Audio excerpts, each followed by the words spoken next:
Gandhidham Anjar Adipur police સ્ટેશનના અધિકારીઓ કર્મચારીઓ કુલ મળીને અલગ અલગ 10 જેટલી ટીમ બનાવી ગઈકાલે સાંજે ટ્રાફિક ઝુંબેશ શરૂ કરવામાં આવી હતી.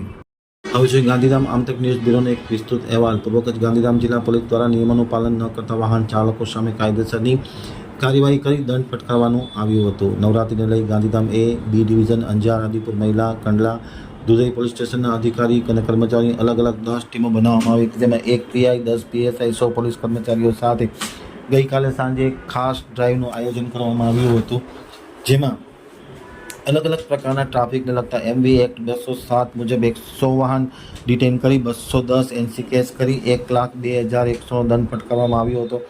MV એક્ટ 185ના 3 કેસ, BNSના 223ના 1 તેમજ 1 પ્રોહી કેસ કરવામાં આવ્યો હતો. નાયબ જિલ્લા પોલીસ વડા મુકેશ ચૌધરીના સીધા માર્ગદર્શન હેઠળ પીઆઈ AR ગોહિલ અને તેની ટીમ દ્વારા કામગીરી કરવામાં આવી હતી.